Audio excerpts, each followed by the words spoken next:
Pourquoi les dirigeants algériens conçoivent aujourd'hui le Maroc comme un ennemi absolu? Pourquoi le régime algérien a l'impression que le Maroc est une menace contre son existence et qu'il vaut peut-être mieux se préparer à une guerre contre le Maroc? Parce que le régime algérien craint cette alliance militaire, logistique, politique, diplomatique, mais surtout militaire et sécuritaire entre Israël et le Maroc.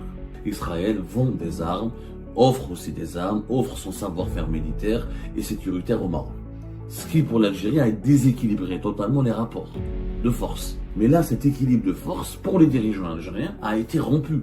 Parce qu'en plus du soutien américain et de l'OTAN, le Maroc bénéficie maintenant du soutien israélien. Sauf que ce que les dirigeants algériens ne disent pas à leur peuple, c'est que les craintes du régime algérien ont été prises en considération par les États-Unis d'Amérique. Les engagements officiels de la part des États-Unis d'Amérique qui garantissent à l'Algérie une sécurité, que Israël ne va jamais attaquer l'Algérie depuis le Maroc. Le régime algérien n'est pas honnête, ça n'intéresse pas de dire aux Algériennes et aux Algériens nous avons reçu des garanties américaines, les Israéliens ne vont jamais nous attaquer. Non, au contraire, le régime algérien, son objectif est de maintenir la population. Pourquoi les dirigeants algériens conçoivent aujourd'hui le Maroc comme un ennemi absolu? Pourquoi le régime algérien a l'impression que le Maroc est une menace contre son existence et qu'il vaut peut-être mieux se préparer à une guerre contre le Maroc? Parce que le régime algérien craint cette alliance militaire, logistique, politique, diplomatique, mais surtout militaire et sécuritaire entre Israël et le Maroc. Ce n'est pas la normalisation des relations entre le Maroc et Israël qui a fait basculer les relations algéro-marocaines dans cette phase de crispation très tendue où le scénario d'une guerre est aujourd'hui sérieusement envisagé. C'est là les accords militaires entre Israël et le Maroc. Le régime algérien, d'ailleurs c'est ce que nous disent toutes nos sources algériennes, tous les contacts au sein du régime algérien, toutes mes sources, tous les interlocuteurs à qui je parle, disent Abdou, le Maroc c'est Israël. Pour eux aujourd'hui, ils n'affrontent plus le Maroc, ils affrontent Israël directement. Pour eux, le Maroc est devenu un satellite israélien, dans l'esprit des dirigeants algériens. Il y a eu cet accord militaire important du 24 novembre 2021 qui a tout changé. Alors, à l'époque, quand même, c'est le ministre israélien de la Défense, Benny Gantz, qui était l'ancien chef d'état-major de l'armée israélienne, qui était venu à Rabat, et ça leur a permis de signer un accord militaire très important de coopération militaire où Israël vend des armes, offre aussi des armes, offre son savoir-faire militaire et sécuritaire au Maroc. Ce qui, pour l'Algérie, a déséquilibré totalement les rapports de force. Parce qu'avant, le régime algérien et le régime marocain se neutralisaient par un certain équilibre de force. L'Algérie, soutenue par la Russie, elle avait de l'argent, du pétrole et du gaz, donc elle pouvait acheter beaucoup d'armements et s'armer auprès de la Russie. Mais le Maroc était soutenu par les États-Unis d'Amérique, la France et l'OTAN. Du coup, il y avait un équilibre de force. Donc les deux pays n'avaient pas d'intérêt à se faire la guerre, puisqu'il y avait un équilibre de force qui faisait en sorte qu'il n'y aurait jamais eu de gagnant. Et donc les deux pays ne pouvaient pas se menacer, puisque chacun des deux pays pouvait dissuader l'autre de l'attaquer. Mais là, cet équilibre de force, pour les dirigeants algériens, a été rompu. Parce qu'en plus du soutien américain et de l'OTAN, le Maroc bénéficie maintenant du soutien israélien. Et Israël, qu'on le veuille ou non, on le voit dans sa guerre contre l'Iran, dans sa guerre contre le Hezbollah, contre le Hamas, on le voit ce qu'elle fait contre la Syrie, etc., a une puissance militaire qui impressionne et qui fait peur. Donc l'accord militaire du 24 novembre 2021 a changé la donne et effectivement, les dirigeants algériens craignent, et leur crainte s'avère légitime. Quand on se met dans la peau d'un dirigeant algérien, quand on voit ce que l'Israël fournit au Maroc, c'est effectivement impressionnant. Un exemple, le 11 juillet 2024, il y a eu quand même Israël va fournir tous les nouveaux satellites espions au Maroc. C'était en juillet 2024. Il y avait un accord qui n'a jamais été reconnu par les deux pays, mais qui a été reconnu par des médias israéliens très spécialisés. C'est un accord entre la société Israélo-Aerospace Industrie, qui est le plus important groupe israélien d'armement, qui a conclu un accord pour la livraison d'ici 5 ans de 2 satellites d'observation, c'est des satellites espions de type OFEC 13. C'est un contrat de plus d'1 milliard de dollars, selon les comptes rendus de la presse israélienne spécialisée. Le Maroc il utilisait des satellites espions et des satellites d'observation de Airbus européens. Il va abandonner les satellites européens pour utiliser les satellites israéliens. Le contrat ADA n'a jamais été reconnu officiellement par les deux États, mais c'est un contrat de près d'1 milliard de dollars qui a été officialisé, et la société israélienne qui va vendre ses satellites espions au Maroc a informé la bourse de Tel Aviv de la réalité de ce contrat. Il faut savoir que depuis l'accord de défense, depuis l'accord militaire, l'accord de défense militaire entre Israël et le Maroc, quand même, selon des sources internationales très crédibles, Israël est devenu le 3e fournisseur de matériel militaire au Maroc. 3e fournisseur avec 11% des parts. Il y a eu déjà plusieurs acquisitions importantes. Par exemple, en 2022, le Maroc il a acquis les systèmes de défense aérienne de type Barak pour un montant de 540 millions de dollars. Donc, il y a eu des livraisons très importantes et des coopérations militaires et sécuritaires. Aussi, les services de renseignement israéliens avec les services de renseignement marocains coopèrent énormément. Et pour l'Algérie, ça, c'est une agression. Les dirigeants algériens le perçoivent comme une agression, comme une menace contre l'existence. Pour eux, pour les dirigeants algériens, l'implantation d'Israël au Maroc, à travers un déploiement à travers les services de renseignement, à travers la coopération militaire, à travers les armements israéliens, c'est une menace directe qui permettra, pour le régime algérien, c'est Israël qui va faire la guerre à l'Algérie depuis le territoire marocain. C'est ce qui explique la politique extrêmement agressive de la part du régime algérien. Moi, je vous donne des clés de compréhension. Maintenant, est-ce que les dirigeants algériens ont raison? Parce qu'on ne raconte pas tout en Algérie. Ils n'ont pas raison à 100%. Les craintes des dirigeants algériens sont légitimes. C'est légitime de la part de... C'est comme si demain, le Maroc va voir que l'Algérie va acheter du matériel iranien, du matériel nord-coréen, etc. Le Maroc aura légitimement la crainte de dire, mais voilà, pourquoi tout effort de déséquilibre des rapports de force suscite par définition une inquiétude légitime chez l'un des deux pays. Parce que la paix entre les deux pays dépendait encore une fois d'un certain équilibre de force. Il se trouve que pour le moment, la venue d'Israël au Maroc a déséquilibré les rapports de force et a permis au Maroc d'accéder à des technologies d'armement qui peuvent être extrêmement destructives et qui peuvent être fatales contre l'Algérie. Sauf que ce que les dirigeants algériens ne disent pas à leur peuple, c'est que les craintes du régime algérien ont été prises en considération par les États-Unis d'Amérique. Les États-Unis d'Amérique, depuis 2023, ont fait l'arbitre. Washington, à l'époque avec l'administration de Joe Biden, je ne sais pas comment ça va se passer avec Donald Trump, j'imagine que ça ne va pas changer grand-chose, c'est que les États-Unis d'Amérique, ni l'Europe, ni aucune puissance mondiale n'ont intérêt à ce qu'il y ait une guerre entre l'Algérie et le Maroc. Il faut savoir que les États-Unis d'Amérique, dans une émission en décembre 2023, ils ont envoyé un émissaire important qui est Yoshua Harris, qui était le vice-secrétaire d'État pour le Proche-Orient et qui est appelé à devenir le prochain ambassadeur américain à Alger. Il est venu voir les dirigeants algériens, il est venu 2 fois en Algérie, en septembre 2023 et en décembre 2023, et lors des pourparlers avec les dirigeants algériens, Yoshua Harris a donné des garanties. Il a donné des garanties, des engagements officiels de la part des États-Unis d'Amérique qui garantissent à l'Algérie une sécurité, que Israël ne va jamais attaquer l'Algérie depuis le Maroc et qu'elle ne va jamais offrir des armes de destruction massive qui permettront au Maroc d'attaquer l'Algérie et que les États-Unis d'Amérique ne laissera jamais l'alliance maroco-israélienne attaquer l'Algérie. Il y a eu des engagements. D'ailleurs, pour démontrer leur bonne foi, les États-Unis d'Amérique ont proposé à l'Algérie de leur donner des armes, ont proposé un dialogue militaire. Il y a eu le premier dialogue militaire algéro-américain. Et ça fait début de l'année 2024. C'était... il y a eu une coopération importante, une coopération sécuritaire et militaire importante qui a commencé à être mise en place à partir de 2023-2024 entre les États-Unis d'Amérique et l'Algérie. Washington s'est beaucoup plus intéressé à Alger. Il y a eu des efforts de médiation. Il y a eu vraiment des efforts. Donc il y a eu vraiment une médiation américaine sur ce point. La médiation américaine, on a fait Algérie pas en décembre. C'est comme les dates exactement quand est-ce qu'il y a eu des militaires algériens qui sont partis. Voilà. C'était le dialogue militaire conjoint à Washington du 4 au 6 décembre. Voilà. C'était un dialogue militaire conjoint qui a eu lieu à Washington, etc., avec des responsables de l'armée algérienne qui sont partis. Il y avait le général-major Mounir Zehi, du côté algérien. Il y avait le secrétaire d'État américain à la défense par l'intérim pour les affaires africaines, Jennifer Zakriski, qui ont dirigé les délégations des deux pays. Il y avait un dialogue et les États-Unis d'Amérique ont compris les craintes de l'Algérie, ont tout fait pour assurer l'Algérie. Maintenant, vous allez me dire, est-ce que les dirigeants algériens doivent prendre pour argent comptant les garanties américaines?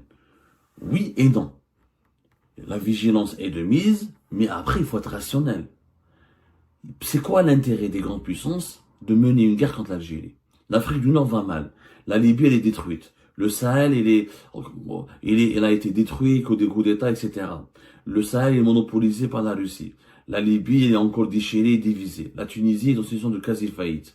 Il y a une lutte énorme entre la Russie et la Chine et les États-Unis sur le continent africain. Mais les États-Unis ne vont jamais laisser les Israéliens partir et lancer une guerre contre l'Algérie depuis le Maroc. C'est pas leurs intérêts. D'abord, c'est même pas l'intérêt des Israéliens. C'est quoi l'intérêt des Israéliens de détruire l'Algérie? Il faut savoir que l'Algérie, aux yeux de l'Occident, aux yeux des États-Unis, comme aux yeux d'Israël, comme aux yeux des puissances importantes de l'OTAN, comme la France, ou même pas comme l'Allemagne, comme les puissances européennes, l'Algérie est un pays pivot. C'est le dernier bastion de résistance contre l'islamisme, contre le terrorisme. Et le fait que l'Algérie a vaincu le terrorisme islamiste dans les années 90, ça a sauvé l'Occident.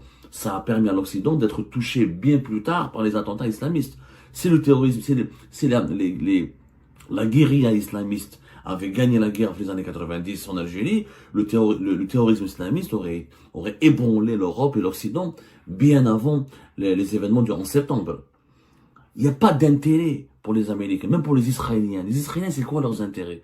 Les Israéliens, ils ont utilisé la vente d'armes et l'accord de défense avec le Maroc pour asseoir leur légitimité sur le monde arabe, pour dire que voilà, non seulement on a des accords de paix avec l'Égypte, la Jordanie, les Émirats, le Bahreïn, etc., même le Soudan, mais nous avons aussi des accords de coopération militaire. Ça veut dire que notre légitimité n'est plus contestable dans le monde arabe. Mais leur objectif, c'était pas de renverser l'Algérie, ils n'ont pas d'intérêt.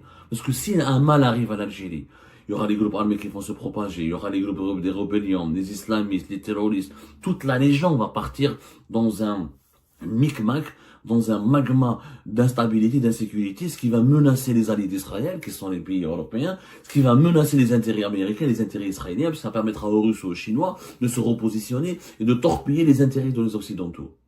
Donc ça n'a pas de sens. Israël n'a pas vraiment d'intérêt à lancer la guerre contre l'Algérie depuis le Maroc.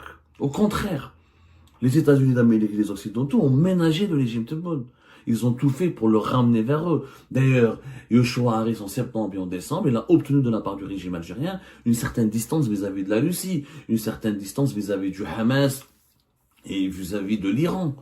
Tebboune a fait aussi, s'est beaucoup rapproché des Occidentaux. Ses bonnes relations avec Emmanuel Macron, ses bonnes relations avec l'Italie, il a accueilli plusieurs fois des délégations américaines, des délégations européennes. Tebboune aussi a fait des efforts en faveur de l'Occident, justement parce qu'il a compris qu'il n'y a que l'Occident qui peut être l'arbitre dans ce conflit entre l'Algérie et le Maroc, et dans ce soutien israélien extrêmement jugé excessif et inquiétant de la part de l'Algérie au profit du Maroc, soutien militaire et sécuritaire. Donc Tebboune a compris que l'Occident, il n'y a que lui qui peut être le médiateur et l'arbitre pour tempérer les ardeurs d'Israël au Maroc. Donc, les Occidentaux, les États-Unis d'Amérique, n'ont aucun intérêt à déstabiliser l'Algérie. N'ont vraiment aucun intérêt. Donc c'est le scénario d'une guerre qui est envisagée la première fois et il est effectivement basé sur des craintes qui ne sont pas vraiment très légitimes du côté algérien. Il faut dire la vérité. Il faut le dire la vérité. Donc la démonstration de force du régime algérien, elle obéit beaucoup plus à une logique interne, c'est pour montrer au peuple algérien que après le régime algérien n'est pas honnête, ça n'intéresse pas de dire aux Algériennes et aux Algériens, nous avons reçu des garanties américaines, les Israéliens ne vont jamais nous attaquer. Non, au contraire, le régime algérien, son objectif est de maintenir la population dans un état de peur, de panique, dans un état de tension permanente, pour justement empêcher toute contestation possible, parce que quand on a un ennemi, quand on est confronté à un ennemi, quand il y a un risque de guerre, eh ben, on se fédère tous, on est tous unis autour des chefs qui veulent faire la guerre pour protéger le pays. Donc il n'y a plus de contestation, il n'y a plus d'opposition possible. Le Hirak, on n'en parle plus. La démocratie, on en parle beaucoup de moins en moins. Les contestations de la légitimité du pouvoir algérien, on en parle de moins en moins. C'est ça la véritable réalité géopolitique. C'est une donnée, le Maroc pour l'Algérie est devenu un variable politique interne. Mais le risque réel d'une guerre lancée par Israël et le Maroc contre l'Algérie, il n'est pas vraiment élevé. Les dirigeants algériens le savent. Il n'est vraiment pas. Ça n'empêche pas les Algériens de se protéger, de moderniser son armée. C'est complètement légitime. Mais de faire de la démonstration militaire musclée un exercice permanent, un élément de langage, une doctrine politique qui est devenue un dogme dans le fonctionnement de l'État algérien, ça c'est autre chose. Ça c'est très dangereux. C'est-à-dire que les Marocains et les Israéliens, ils disent quoi? Que malgré les assurances américaines, malgré les engagements américains, l'Algérie montre ses muscles, elle montre ses armes balistiques, etc. Donc, là ils vont dire, ah non, nous aussi on devrait s'inquiéter, peut-être l'Algérie va nous attaquer, peut-être l'Algérie... Donc, ce climat de tension est extrêmement malsain, et un petit dérapage peut mener les deux pays vers le pire, alors que je pense qu'il faut, encore une fois, s'asseoir autour d'une table.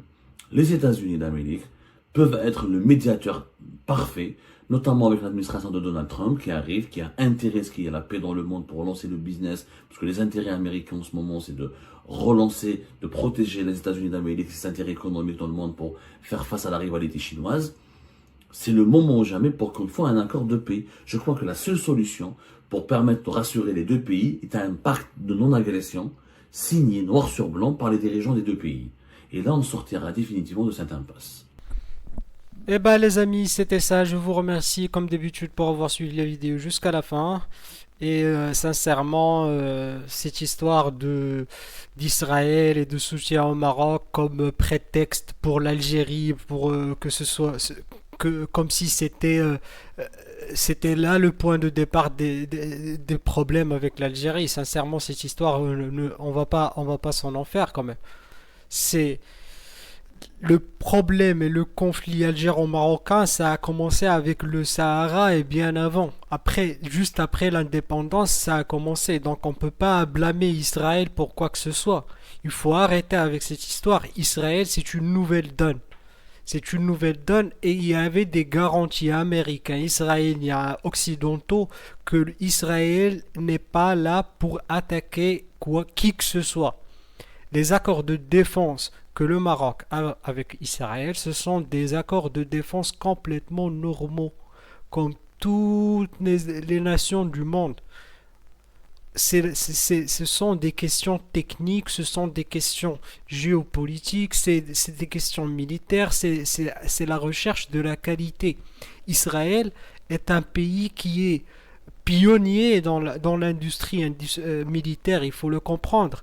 C'est pas parce que les Algériens adorent acheter russe ou qu'ils sont contraints d'acheter du matériel complètement obsolète que le Maroc doit faire de même. Ou que le Maroc doit se contenter de ses fournisseurs traditionnels ou quoi que ce soit. Le Maroc, il est souverain.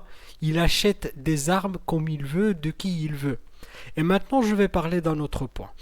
Quand M. Abdoul nous parle d'équilibre de force, d'abord, il y a déjà une contradiction quand il dit que d'un côté, l'Algérie a une supériorité militaire qui n'est pas contestée, et puis il dit qu'il y a un équilibre de force. Non, c'est pas ça l'équilibre de force. L'équilibre de force, c'est le fait qu'il n'y aurait pas de supériorité d'un côté ou de l'autre, ou qu'elle ne soit que très légère ou négligeable. Là, on peut parler d'équilibre de force. Ce qu'il y a entre le Maroc et l'Algérie, c'est un équilibre de terreur. C'est que techniquement et stratégiquement, ni le Maroc pourra mener une guerre et avoir une victoire complète face à l'Algérie, et vice-versa, l'Algérie, même avec tous ses armes, ne pourra jamais mener une guerre et avoir une victoire complète contre le Maroc.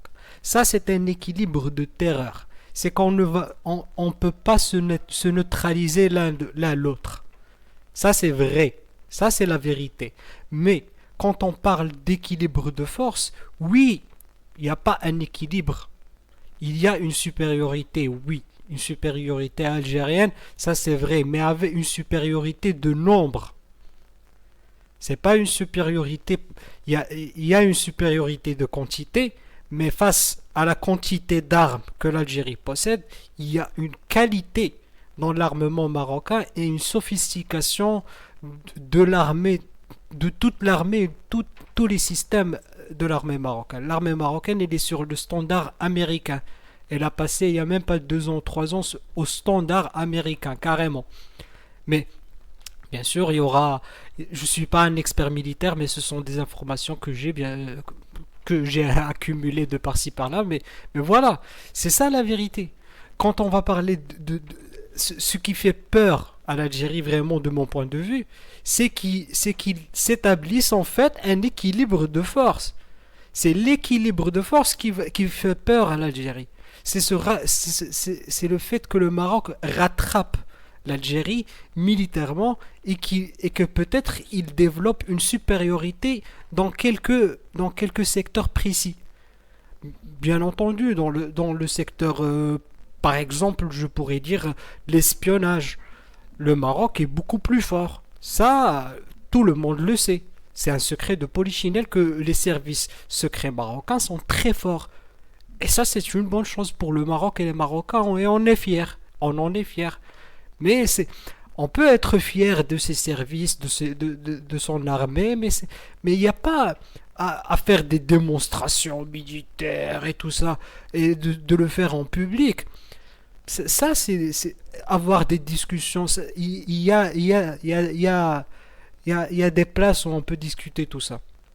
On peut faire, mais pas en plein public et menacer les gens comme ça, comme le fait l'Algérie. Ça, c'est complètement arriéré et ça mène à plus de tensions. Ça n'a aucun sens. C'est bête et c'est dangereux. C'est ça la vérité. Mais pour que le Maroc puisse avoir un véritable équilibre de force avec l'Algérie, pour qu'il puisse se défendre, il a besoin de se moderniser. C'est ce qu'il a fait et c'est ce qu'il fait toujours. Donc que l'Algérie considère cela une menace contre elle, bah, tant pis. Mais le Maroc aussi se sent menacé par vous et par vous. Mais au moins le Maroc a une certaine posture qui est toujours très mesurée, très posée, très, très froide même parfois. Alors espérons